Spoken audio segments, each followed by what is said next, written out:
You look Hello, good. everyone. Welcome to episode 21 of the Masters Muscle Podcast. Vin, before we introduce our guest, I had someone reach out to me Okay. and ask, you know the lineup, obviously.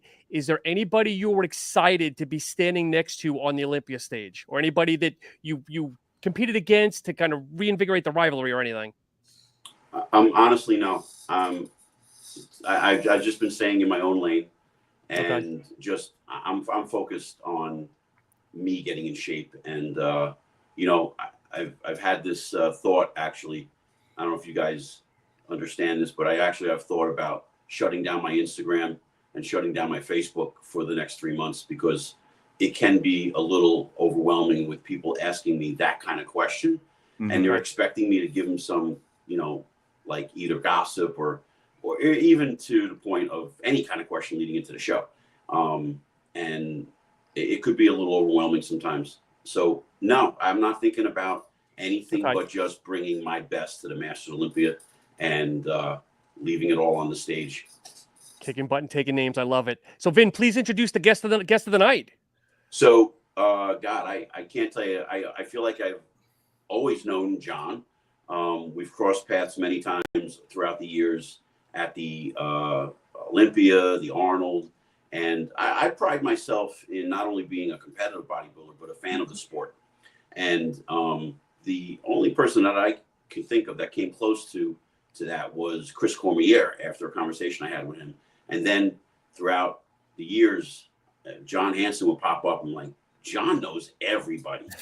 John knows more people than I do. He knows so many people in the industry.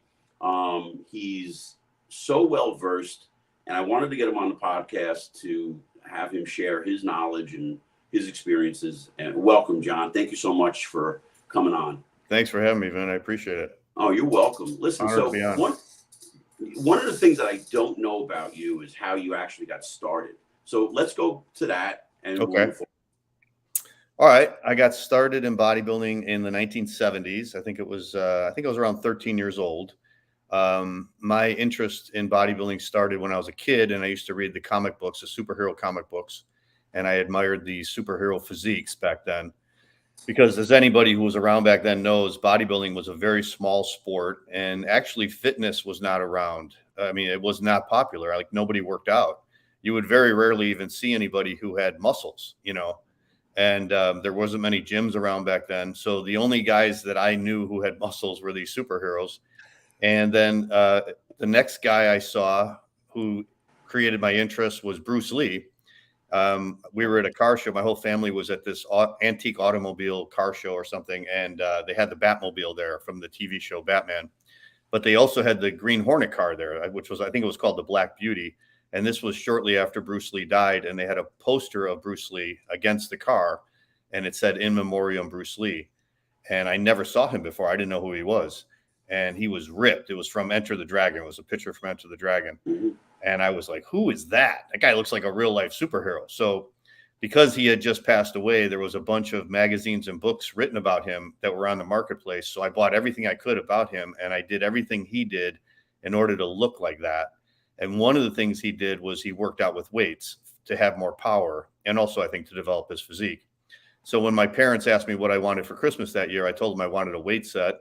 So they bought me the weight set, and then it came out with a little fold out of like 10 different exercises. So I started doing those exercises at home in the back room of our house. And then I wanted to do more. So that's when I started going out to the health food store, and I bought bodybuilding magazines, and I finally discovered what bodybuilding was. And when I started reading Joe Weider's Muscle Builder magazine, I just completely fell in love with bodybuilding. And I said, that's what I'm going to do. I'm going to be a bodybuilder. I want to win Mr. Universe. I want to be in the magazines, so I just completely knew what I wanted to do with my life before I even went into high school. This was before my freshman year. And I just followed it from there. I started competing when I was 16. So I started competing very young, and I did 10 teenage contests between 16 and 19 years old. And then after that, I kind of bulked up, spent the next 2 years, like when I was 20, 21, really bulking up, because when I was competing as a teenager, my metabolism was so fast that I was kind of thin. And I always thought I had like a nice structure, but I just didn't have the muscle mass. I wasn't one of these guys that grew really easily. I was kind of an ectomorph. So it took a lot of work to build up my physique. And so when I was 21, I just spent those 2 years bulking up, getting bigger, eating a ton of food, training really heavy with the basic compound movements. And then by the time I was 21, I was 230, which was 100 pounds heavier than when I started. When I was 13 years old, I was like 130, 135 pounds. And then I started competing again in the NPC, and then eventually made my way to the natural bodybuilding competitions. And then I won the Natural Mr. Universe and Natural Olympia. John, I saw a podcast with you that as a teenager, you were eating 5,000 plus calories because your metabolism was so crazy. When I was in that 21-year-old period, yeah, I was eating like 5,000 calories. I was like force feeding myself because I could not gain weight. I mean, I remember there was like one period I got up to 205. I think my last teenage show, I was like 175. And then once I started eating, I think my body wanted to grow after 3 years of straight dieting, basically, you know, competing in all those shows. And then it right away went up from like 175 to 205. And I thought I was on my way. And then I got stuck at 205 for like 8 months. And so then that's when I went out and bought the Nutrition Almanac. Do you remember that book, Vinny? Yep. This was before the internet, so we didn't have the internet to look at. We had to actually buy books. And so I went out and bought this book called the Nutrition Almanac, and it had all the foods, all the calories, protein, carbs. And I started analyzing what I was eating, and I figured out what my calories were. And I said, okay, I got to like really increase this in order to gain weight. So I had to go up to like 4,500, 5,000 calories a day, because I was like an ectomorph, and I really had to force feed myself in order to gain weight. And then I finally went up to like 230 in like 6 months.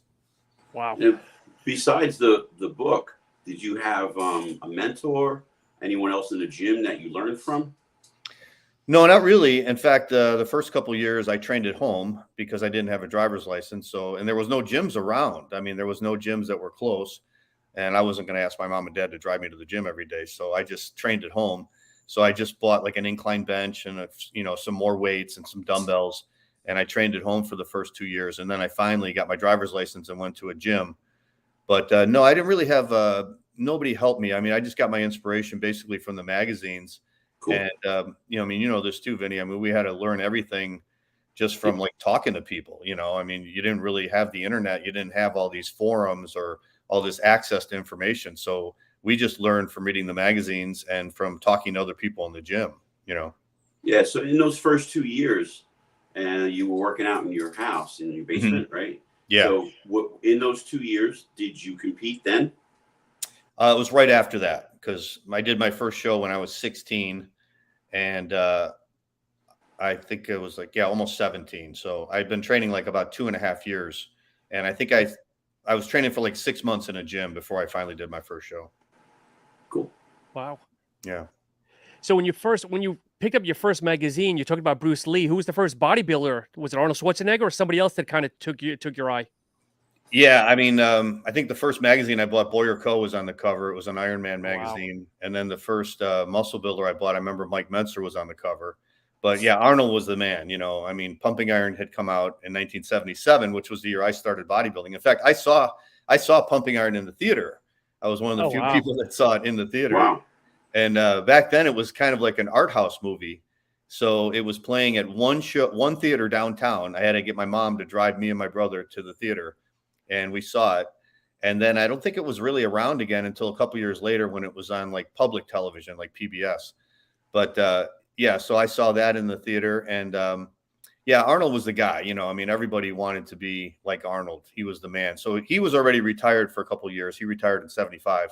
But I remember when I was competing as a teenager, there were so many teenage bodybuilders competing. Yep. And I really think now, looking back all these years, I think the reason was because all these teenagers like me saw Pumping Iron, and we were all inspired, and we all wanted to be bodybuilders because bodybuilding was super cool back then. It was cool to look like a bodybuilder, guys like Mike Mentzer and Robbie Robinson and Danny Padilla and Franco and Arnold and Zane. I mean, those guys were really cool looking physiques, and I think everybody wanted to look like that. And they had kind of physiques that were sort of attainable. If you were 16 years old and you were working out, you look at a guy like Frank Zane or even Arnold and you say, I could look like that one day, because they still look like human beings. They weren't complete freaks like they are now. So I think that's why there were so many teenagers. Because I tell people, like I did this show called the Teenage Mr. Illinois, and it was an AAU show, and they had it in age groups. So they had like the 14 to 16-year-olds in one class, the 17, 18-year-olds in another class, and then the 19-year-old guys were in their own class. There was 100 teenagers in that show. 100. Wow. This is a state level show. I remember in my class there was 40 guys. They brought us out in like 4 lines of 10. I'm like, holy shit! I had the same experience back in 1987 when I did the Teenage New Jersey. Yeah, I took 4th in the lightweight class out of like 30 kids in the lightweight class. yeah, Jeez. Yeah, if you remember, Robbie Lopez won that. He was a teen. Gerard Dente. Yeah, Gerard Dente won it. Okay. There's some big names in the show back then. Yeah. So teenage shows were packed, and the Masters guys, they were like 3 or 4, and now it's the opposite. Now it's opposite because all the teenagers are masters now, right? Yep. Yeah, we're hanging in there, right? Yeah, right. So like what your transition from the way you used to train to the way you train today, is there a big difference? Have you changed things around? Or maybe how did you train when you started and then to now? Well, when I was trying to get bigger, because I was kind of thin, like I said, I thought I had a good structure. I had wide shoulders. I had a big rib cage. So when I would look at pictures of myself, I'm like, well, I think I could be good if I could get bigger, because I just got to fill out. I got to get thicker muscles. And because I was more ectomorphic, I think. I mean, I wasn't totally ectomorphic. I would say probably ecto-meso, but I needed to get bigger. And what the magazines always said was the best way to get bigger is use the basic compound movements with as heavy weight as you can go for like 6 to 8 reps or 6 to 10 reps. So that's what I did. I tried to get as strong as I could for all the basic compound movements. I stuck with just free weights, barbells, dumbbells, and I would do squats and bench presses and incline presses and barbell rows, T-bar rows, all the basic compound movements. And I tried to get as strong as I could for 6 to 8 reps. So today, I mean, I kind of stick with the same program. I still use a lot of the basic compound movements. I go as heavy as I can. I still use mostly free weights. I haven't gone over to machines. And I just have to make, some accommodations for my age because I've been training for so long. I've got kind of compressed disc in my lower back, so I got to be careful. Like I can't do deadlifts at all, but I can still do squats. I could still do stiff-legged deadlifts. I could still do barbell rows. I could still do, a lot of the basic compound movements I did back in the day. And so, yeah, I kind of basically do the same thing. I mean, I know a lot of people change totally their training philosophy, but I guess I'm just stubborn. I kind of stuck with the same thing. But do you take a longer time to warm up to get to those weights now? Yeah, definitely. Like we just did legs today. So my training partner is 26 years old. So, we'll usually start with abs, and then we'll do hamstrings, and then we'll do leg extensions, and then we'll do leg press, and then we squat last. And he's like, why can't we squat first? I want to see how much I can squat. And I'm like, I got to get warmed up, man. I gotta warm up my knees, my lower back. it takes time. Yep. I can't just jump in right into squats. They don't understand. No, you will. I find it funny, even when I talk to guys who are like close to 40, and they're like, oh God, you don't understand. I go, I do. You don't understand. What you feel right now is nothing compared to what's coming. Yeah, I know. Yeah, so I kind of follow the same philosophy, except the only thing that I have changed is just a couple of like warm-up sets before I do my heaviest set. But I still do. I've incorporated, especially now I'm training for the Masters Olympia. It's mostly all compound movements, basic stuff, and but it's my warm-up. That's really the key for me to be able to do those things. Yeah. So it's good to hear that you're doing them also. I do yoga, and I have an inversion table at home, so I do the inversion table almost every day. So I do stuff like that to try to mine's right here. Oh, you got one? Here's my inversion table. All right.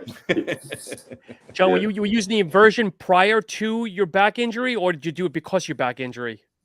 Yeah, I usually do it in the morning, and I do it before I do my yoga. But I do it because I have like the compressed disc, so it kind of, it gives you a little more space in between the disc. And then Yep. once that's a little looser, then I go and do my yoga, which I do all my stretching and, stretching the hips and the lower back and the hamstrings and stuff like that. And how many days a week do you incorporate yoga? I would say 5 days a week. I try to do Oh. it in the morning, at least 5 days a week. It's just a 20-minute DVD. So it's real basic. I've been doing basic yoga for 20 years. Oh, so you don't actually go to a yoga studio? No, I've never gone to a class or that hot yoga. I've never tried that yet. So you're just doing it to like keep yourself mobile and flexible? Yeah, just kind of like injury prevention, just trying to keep everything. And it definitely helps, the looser I am, especially my hips, my lower back, my hamstrings, the better it is for my training, because then I can train heavier and I avoid getting those injuries. I've been thinking about adding that in for this prep, and it's nice to hear that you have that in your program, because I know nothing about it. Like, I've never done it. Yeah, I know some of the classes, they get into all these different positions and really weird stretching and stuff, but this one is just kind of basic. So it's just sitting on a chair and like bending forward and things like that. So it's pretty basic, and it's just mostly stretching, which is what I want. I'm not really into the different yoga positions, So it's for old guys. Yeah, exactly. That's cool. So when you got ready for a contest, mm-hmm. How was your approach in getting ripped? Well, when I was younger, I would get ripped easier. Now, after I bulked up, it would usually take me like 10, maybe 12 weeks to get ripped. And I would bulk up in the off season. I would go up to like 230 or 240. And then I would get into a show, and going around 205 was kind of my average weight, I think, when I was competing. As I've gotten older, it's taken longer. And the amount of time I diet would all depend on how bulked up I got. Like, I remember when I won that second Natural Mr. Universe, I was up to 243 that year. So wow. I think I took 20 weeks to diet down, because I try to lose the fat really slow. So I'm trying to lose like maybe 1.5 pounds a week. So I got to give myself enough time. If I was to do it now, yeah, it usually takes longer. It usually takes 3 or 4 months, and it depends. I don't really bulk up anymore, but if I'm a little lax on my diet, I will obviously gain some body fat. So to get really ripped, it probably would take at least 4 months, 3 to 4 months to get ripped now. Did you manipulate calories overall, or did you rotate carbs? What was your approach? It's usually just decreasing my calories to a certain level. And then I like to keep the carbs a little bit higher and the fats maybe a little bit lower. That seems to work better for me. But if it does get tough, then I will do the carb cycling. That seems to work. Like if I go 3 days in a row of lower carbs, high protein, and then one day where I go really high carbs and then little bit lower protein and really low fat, that seems to stimulate my metabolism. But I don't do it all the time. I'll do it maybe toward the end of the dieting when, it's hard to get that little bit extra off at the end. Sure. Are you a cardio guy, or do you rely more on the food and weights? Yeah, more food and with the weights. I mean, I will incorporate cardio. I do more cardio now than I did when I was younger. When I was younger, I mean, there was many shows I did where I just dieted a long time and did no cardio, and I was able to do that, Sure. But now, being older, I think I do have the cardio definitely does help. If I do it like usually about 4 days a week. I usually don't go more than that, but I'll do it usually right after a workout, or on my days off, I'll go like for a long walk, like a 40-minute walk. And just outside, I live in Tampa here, so it's beautiful, right by the water. Or I'll just do it right after the workout and go on the treadmill for like 20 minutes at a pretty fast pace, And how tall are you, John, if I could ask? 5'8". Okay. You probably used to be 5'9". No, I used to be 5'8". I'm probably 5'7". That's funny.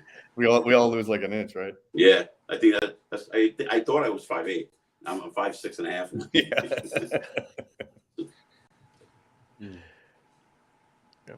I don't know if Sean, you had a question. No, go ahead, Vin. Go ahead. No, so just yesterday we changed gears for a second. We found out that Mike Quinn. Mike Quinn passed away. Yeah, and he was fighting an illness for a long time, which we don't really know too much about. Right. But I know you and I both have had encounters with him in a positive way. Yeah. And, you know, he was a great guy, full of life. Yeah. Um, Yeah. you know, so how did you had him on your podcast, right? Yeah, when I started doing interviews on my podcast with some of the old school guys, I had him on a couple times, and he was really a good interview because he didn't hold back. You know, he was totally open and honest about everything, about his relationships, about the drugs he did, about politics and bodybuilding. You know, so yeah, he was always a fun interview. But I admired him, you know, when I was growing up in the like when I was in my 20s. I think Mike was like maybe a year or two older than me, but he was, you know, much more advanced. He was a pro bodybuilder already. And so I would, you know, watch his videos when he competed in the Olympia. I always read his interviews in the magazines. He was a great interview because, again, he was so open about everything. And I liked his physique. You know how we kind of like pick a guy who's got the same kind of physique we do as someone to look up to? And Mike had kind of the same, or I had kind of the same kind of characteristics in my physique that Mike did. I had big arms, biceps, and a good back, and that's what Mike had. And then my legs were always lagging a little behind my upper body, and that's how Mike was too. So when I was putting together a posing routine, I would always look at Mike's posing routines from his Olympia, and he was a great poser. He would always pose to like Guns N' Roses or the Gap Band, you know, really high energy stuff. Yeah. And he coordinated his poses perfectly with the music. He was really a great poser. And so I would always watch his stuff, and I would use a lot of the same music he did. I would borrow some of the same poses he did. So he was an inspiration to me like that. He was always one of my favorite bodybuilders, although I knew he wasn't going to probably beat Lee Haney or Rich Gaspari or Lee Labrada. He was up there. You know, when he came in good shape, he was still up there. So I just really, I was a big fan of his. And then I did get to meet him. The first time I met him was at I think the 1990 Pro Ironman, which was in California. And I was out there on vacation and I got to see it. And that was the first Pro Ironman they ever had. Sean Ray won it. And he was in the lobby, and I just went up to him, and he was super cool. Like I always heard like he was an asshole or he was super aggressive, and you know, he always started fights with people, but he was so cool. So I'm like, man, that's bullshit. He's not an asshole at all. No, he was like really, really cool. I think it was a persona. It seemed like just this intensity persona, but behind the scenes, different person. Yeah, you know, it's funny he's talking about his posing routines, because when I would do the same thing that you did, I would look at all the videos of, you know, Labrada, and I would see my Quinn too, and you would think like a guy, an alpha kind of guy like that would not do the routines that he did, and I thought it was kind of like cool because it showed you how to present your physique on stage the way it should be, in the sense of like, don't hold, like, I think too many guys hold back on how they present their physiques. And a guy like Mike would be so charismatic and so full of energy on stage. Yeah. It was inspiring to watch. It was, yeah. Did you ever cross paths, Finn? Yeah. So in 91 or early 92, I had an opportunity to go to the WWE headquarters up in Connecticut. Oh, really? Okay. Yeah, I got hired to be like in a background of a video.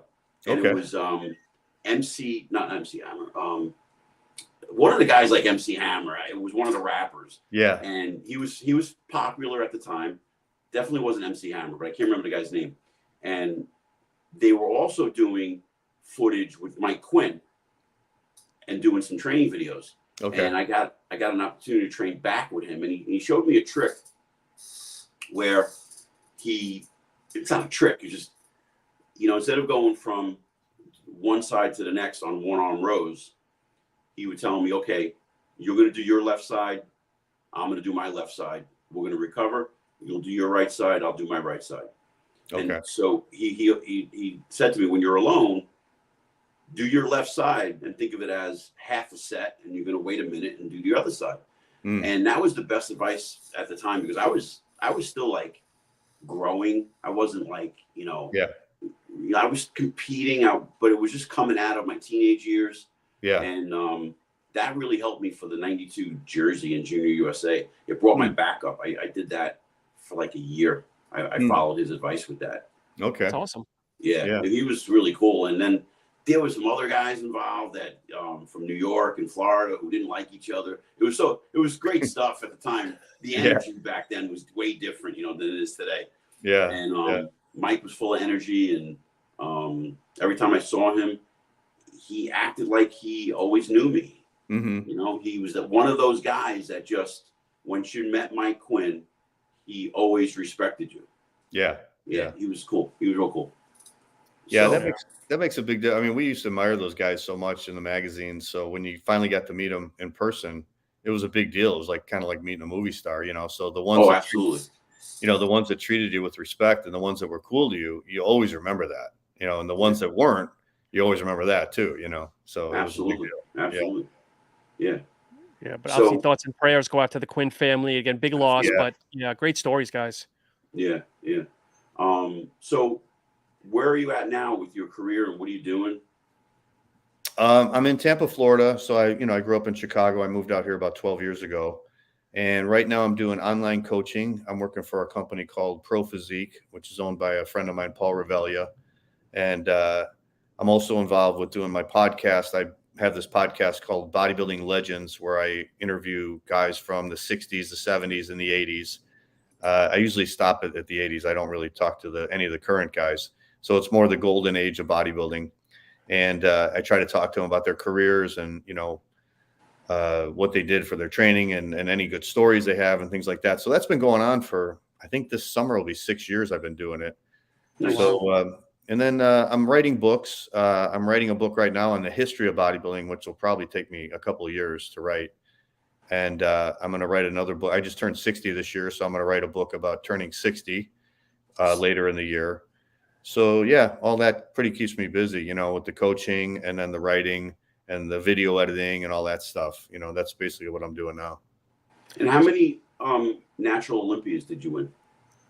I just won the first one in '98. And the universe I won 3 times. I won it in '92 and '96. And then I won the Olympia in '98. And then I came back and won the universe when I was a master's, when I was 49, right before my 50th birthday. And was that your last contest? No, then I came back and I did some NPC shows. I did Tim Gardner's Tampa Pro, the amateur part of it. I did the over 50. And then I did the Florida State. So that was in 2016. That was my last time I competed. I was 53. All right, cool. Just like how I am right now. I'm 56 now. Okay. John, yeah. did you ever want to get your IFBB Pro card, or did you want to stay on the other side of things? No, I tried. When I was 22, after I went through that bulk up period and I got to 230, I went to the NPC and I gave myself a 5-year window. I gave myself I said in 5 years I want to turn pro. So back then, the only way to turn pro was you had to win your class at the nationals, go to the Mr. Universe, win the Mr. Universe, and then that's how you got your pro card. But I wanted to win Mr. Universe. That was my goal. But I just wasn't big enough. I was around 205 as a heavyweight, and I went to the junior nationals a couple times, and I couldn't even make top 10. So I was using steroids for a little bit then, but I only used them like 12 weeks before a contest. I didn't use them in the off season because I didn't feel I needed to, because I was already 230 naturally. But maybe I needed to do more. That's what everybody was telling me. They go, you're not going to play with these guys, doing a 12-week cycle, pre-contest cycle. You got to do more in the off season. So I never did that. So maybe that was the reason, whatever. But I did go to a light heavyweight on my last contest. But I lost a lot of size in my legs. So I think my structure was too big to be light heavyweight. So yeah, after 5 years, I won a couple local shows. I won like the NPC Illinois State. I won the Mid-America. So I won like state and regional level shows, but I couldn't crack the top 5 at a national level show. So I decided to not do it anymore. When you competed in Illinois, did you compete with Chuck Sano? Yeah. I competed with Chuck as a teenager because we knew each other since we were teenagers. Yeah. He's still the chairman, right? I believe, right? Yeah, he is. Yeah. Cool. Yeah. And I trained at his gym. He owned a gym called USA Gym. Originally, I trained at a gym called Hammer's Gym in the 80s. And then when that gym closed, Chuck opened up his gym called USA Gym, and everybody went there. And then, me and Chuck, I've known Chuck since I was like 18, but I think we only competed against each other once there was a contest called the Chicago Challenge in 1989. And he won. I mean, he was a great competitor. He was always so shredded and ripped. And I got 4th at that show. I carb loaded with, and I made a mistake. I was drinking too much water when I was carb loading. So I was the biggest guy in the show, but I was not ripped like Chuck was. And Charles Durr took second. Remember Charles Durr? Yeah. Oh, yeah. I know. Oh, Yeah. wow. He won the middleweight class at the USA, I think, in '91. The year Matarazzo won. Right. I actually competed out that way once at the Continental USA in Skokie, Illinois. Oh yeah, I remember the Continental USA. Yeah. Yeah. Yeah, it was 1989. Wow, was it really? Yeah, the only Probably saw reason that. why I did it was because Porter Cottrell competed in it and he won it. Oh, that was the one Porter won? Okay. Yeah, and Yeah. I liked Porter, and I'm like, I want to be like Porter Cottrell. Yeah. And Yeah. it was a stupid reason, but it gave me an opportunity to travel and understand how I should bring my food and all that. Yeah. And it was a good experience. It actually prepared me for what was to come. Yeah. Yeah. Absolutely. Yeah, they had some great shows back in Chicago back in the day. Have you ever competed internationally? Well, the Natural Olympia was in Greece, so I guess Oh, that wow. was like international. Yeah. Yeah. They wanted to hold the first one in Greece, because that's where bodybuilding started. So that was kind of cool. And I went out to Hungary the week before that to do a guest posing at the Hungarian Championships, which was a natural contest too. And the promoter of that contest, he brought a big team of bodybuilders from Hungary over to Greece to compete in the first Natural Olympia. So yeah, I think that was the only time I ever competed overseas, though. Did you get a chance to guest pose a lot around the world? Not around the world, but I did guest pose a lot. After I won my first contest, which was the '86 NPC Illinois, I was guest posing a lot in Chicago and in the Midwest, like St. Louis or Indiana. And then even when I was in natural bodybuilding too, I competed, or I guest posed a lot of shows. So yeah, I did a lot of guest posing when I was competing, but nothing international. It's kind of funny. I talked to a lot of guys that competed in the 80s and early 90s. Yeah. And did well, won a state title or regional title, and guest posed, and made kind of a little bit of a living from it. Yeah. And guys today don't even think of doing that. I just find it bizarre. I think the guest posing is pretty much done. I don't think promoters use guest posers much anymore because, the whole landscape has changed now because we have social media. I think people see these guys on social media, so they don't need to see them at a contest. Where before we had social media, if you had like Ronnie or Jay at a contest, you would I remember there was a promoter in Chicago who would bring like Jay in every year or bring Ronnie in every year, and he would sell out every time he brought. So I think he would pay them like $8,000 to guest pose, but he would make his money back because he would completely sell out because people wanted to see these guys because they couldn't see them, except for the magazines. That was the only place they saw them. Now you see everybody on YouTube every day. Everybody's got videos and you see these guys. So I don't think it's a big draw anymore to have a pro bodybuilder as a guest poser. And plus now they have all these different divisions. So I think the promoters are making their money off of the entry fees. And then I don't think they really even care about, I'm sure they want to fill the audience, but I think they're making most of their money off of the entry fees. As long as they get enough people in all these different divisions that they have, they're going to make a profit. Right. Where before, I think it was more important to sell out the contest because they only had a couple divisions back then. They just had bodybuilding, Yeah, and it's funny that Jay is actually guest posing at the Masters. Yeah, he'll be at the Masters. Yeah, he's getting in shape. It's going to be interesting to see what he puts together. Yeah, yeah. He already looks pretty good. Yeah, he does. He'll be 50 this year. He's still young though. So, John, what you and Vinny don't see is people ask questions here on the side here, and someone's asking what your thoughts were of Mike Ashley. Oh, Mike was great. I saw him at that pro Ironman that Sean Ray won. He got second, and I interviewed him as well. So yeah, Mike was an incredible bodybuilder, unbelievable condition, like super ripped, and another good poser, another great poser. He was also drug-free. That's what he says. Yeah, he said he was natural. So he was actually, I think he was the only one back then saying he was natural. Him and Paul Jean Guillaume. Yep. Yeah, it's hard to believe that you could win a pro show or place high in a pro show being natural, but he didn't weigh a lot. He was like 190 pounds on stage. I mean, he wasn't a big guy, but he just had that incredible muscle separation and good thickness. So, and I know he was so strict with his diet. I've talked to reporters that saw like he would bring all his food with him in Tupperware containers. And this is back in the 80s before anybody was doing that stuff. Mhm. I remember he would even bring a microwave with him to the hotel room. Yeah. So he was really meticulous with his diet. That's pretty cool. Yeah. John, with the natural Mr. Olympia, someone else asking, is that drug tested in your analysis, or how do they verify or validate? They did a urinalysis. Yeah. So Okay. I think they do it differently at every one. Some of them would take a sample of, a urinalysis sample from everybody, and then everybody would have to pay for the test. And then some of them would do it like right after the contest. So if you won or took second or third, you would have to go and give a drug sample and then, sign the things and all that stuff. And then they would test it then. So I think that's probably the better way to do it, because then you're only testing the guys who are placing higher. There's no reason to test the people that place lower, Yep. Yeah. And then they could do polygraph too. I promoted I think I promoted 15 drug tested shows. So we did it. We did it several different ways. We did one, a couple of times I did it with a polygraph guy, and he would have to come in like on Thursday and then do polygraph tests all day Thursday, all day Friday, and try to get everybody in, and he would test everybody. And then we switched to doing more urinalysis, and but you have to pay for it. See, that's the bad thing is if you're a promoter of a natural bodybuilding show, you have to pay for those tests. So the more testing you do, the more you got to pay for. So, there was always rumors about certain natural contests where they wouldn't test at all. They would say they're testing, they would take the sample and they probably throw it in the garbage, because why test, why spend the money? Because it comes out of the promoter's pocket.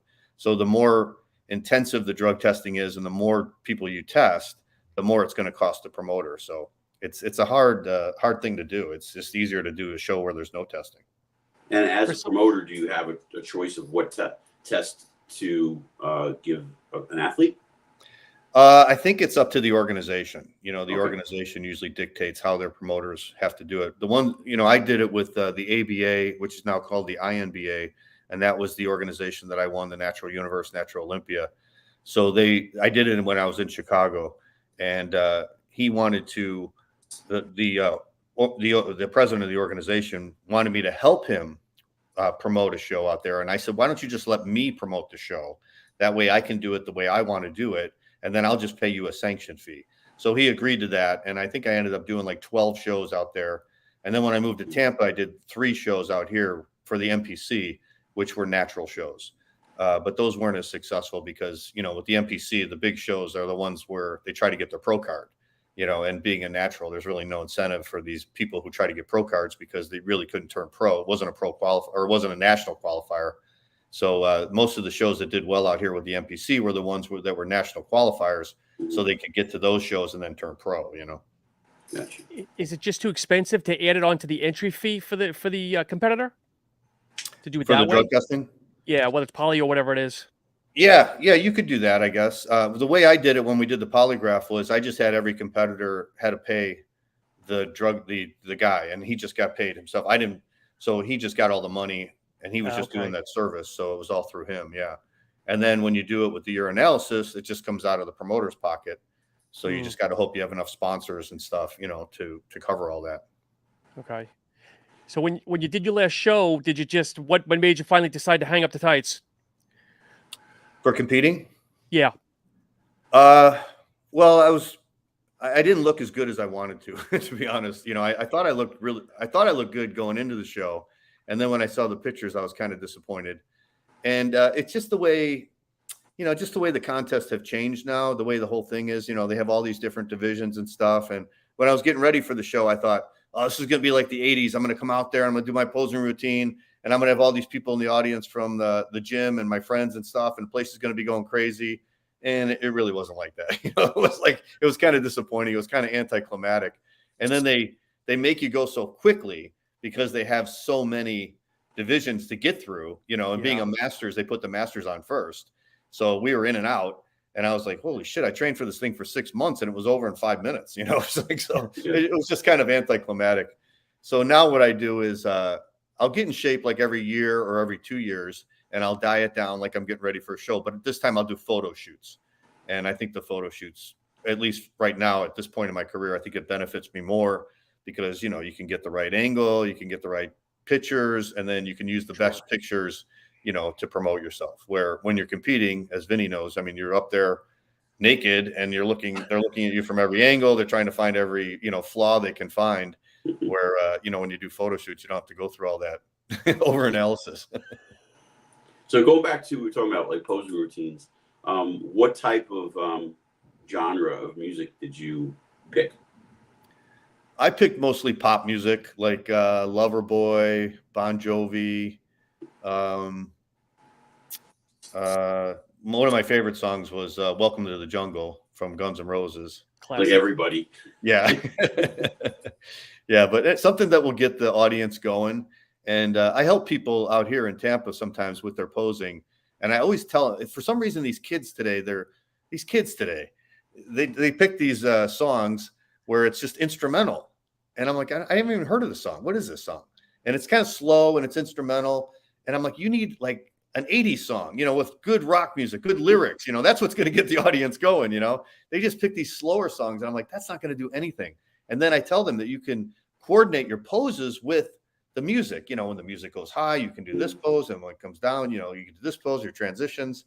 And so I think the music you use is so important, you know, as far as an audience response, you know. And I don't think a lot of these kids get that for some reason. You know, I guess they're not seeing it out there in the posing routines that are out there, you know, with the pros. They're just, I mean, if you go to the Olympia, most of these guys don't do good posing routines at all. I mean, they're doing this to the crowd. Yeah. I mean, I can remember posing routines, the song this guy used, what year it was, like from 30 years ago. And I can't remember one posing routine from the Olympia last year in 2022. And that was just 6 months ago. You know, it's funny, at the Arnold, the only posing routine that stood out that I thought, because I'd never seen him pose before, was Nick Walker. Yeah. And he's good. He did an excellent job. Yeah, he does. He did an excellent job. So I was very happy to see him pose. Yeah, he's doing lunging poses and he's doing good transitions and he uses good music. So yeah, you could tell he's working on it. You know, he's not Lee Labrada, but he's doing a good job. Yeah, I'm having an issue now. I'm thinking of like, what do I want to use for the Masters Olympia? And I go back to the same thing that you do. So I think of like who stands out for me. I think of Bob Harris and Lee Labrada and Muhammad Makawe and the young guys today. I showed a kid in the gym the other day, Bob Harris. He had no idea who he was. And he knew of Frank, he knew Frank Zane. Yeah. And I guess because Frank won the Olympia 3 times, so the kids know that. Yeah. And I showed him Bob Harris and he's like, how come he never won the Olympia?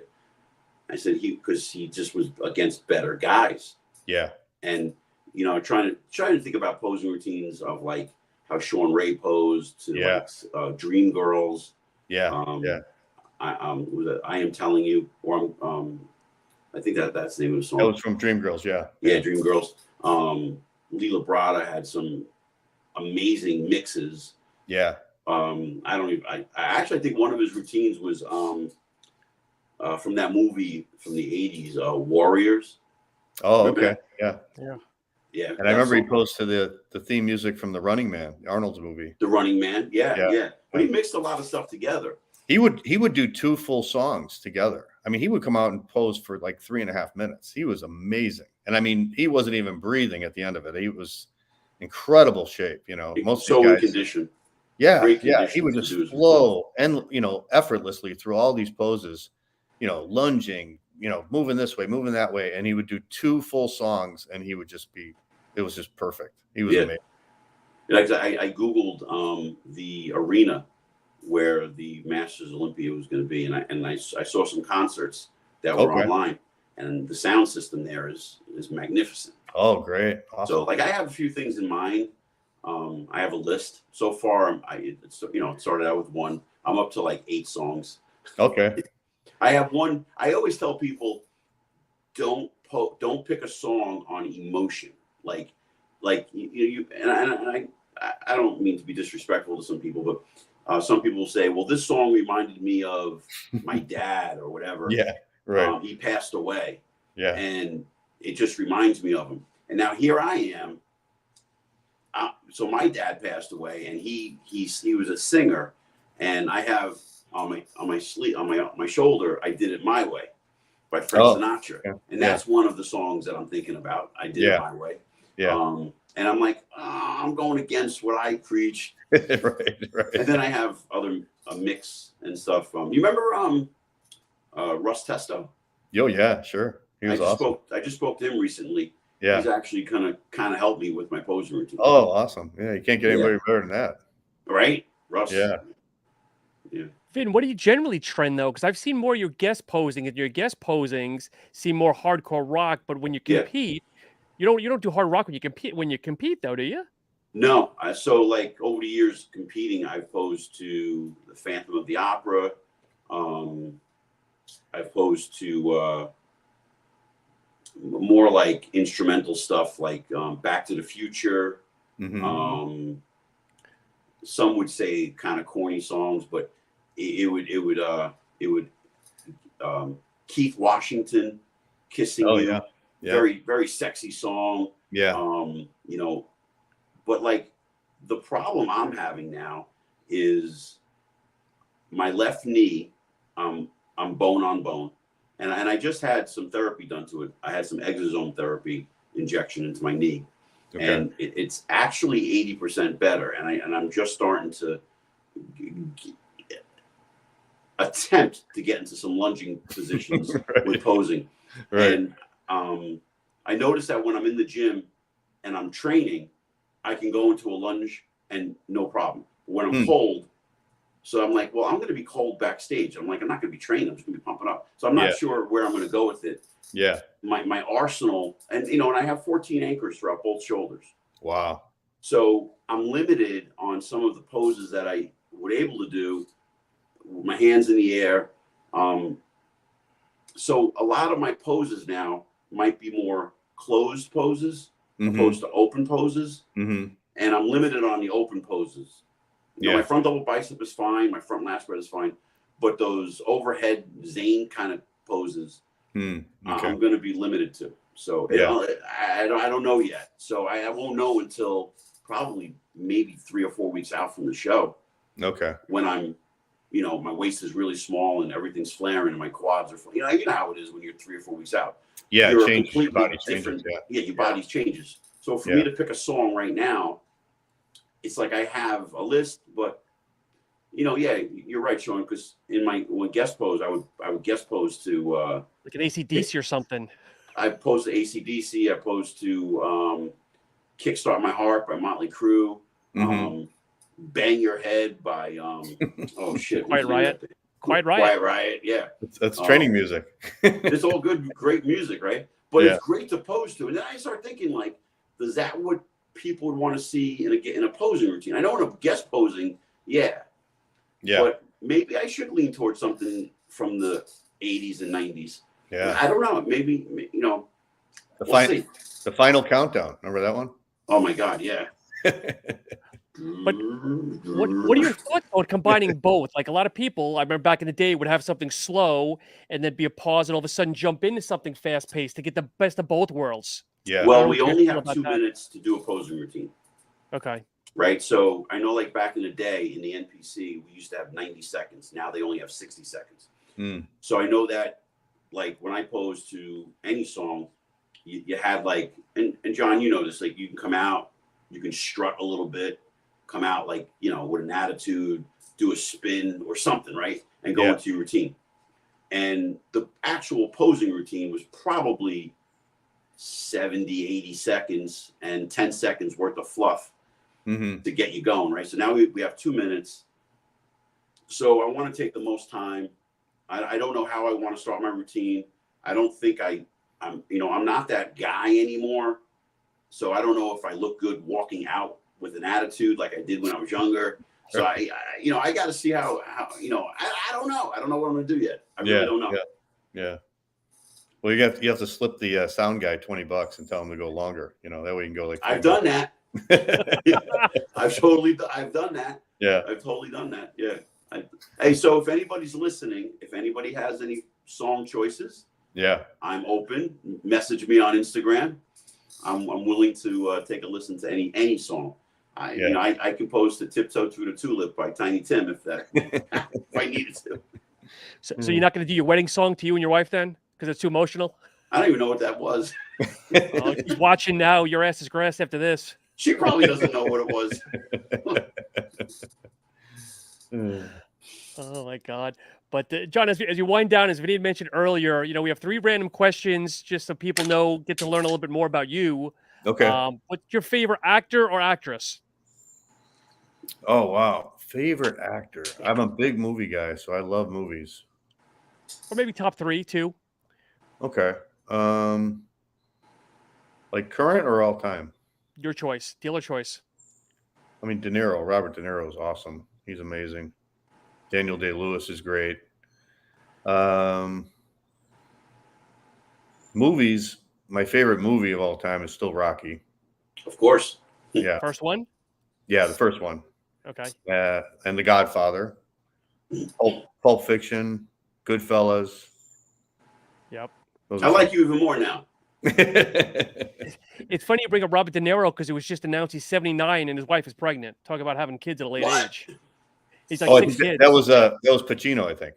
No, Pacino as well. Pacino's like 84 and just announced he's having a child. They both got him Yes. pregnant. Wow. That's how much of a movie nerd I am.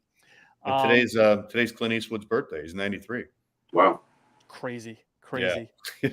You win the lottery. What's the first thing you buy? I'll tell you what, if I won the lottery, I would create the first bodybuilding hall of fame out here in Tampa. I would buy the building and I would start the first bodybuilding hall of fame. There's never been a bodybuilding hall of fame. So if I ever won money, that's what I would do with it. I like that.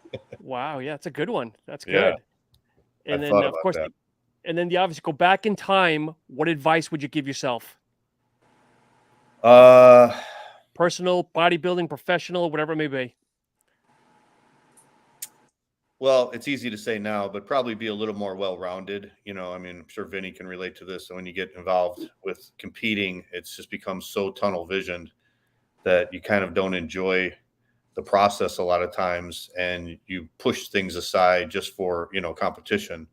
So I think I would have been like, I didn't go away to college because I didn't want it to interfere with my training, where now I think, I could have done that. I probably could have went away to college for a 4-year degree. I ended up getting my degree later on at night, going back to school at night. And like my 2 nephews, they both went away to college and they've got great memories from that. They've got good friends from that, great memories.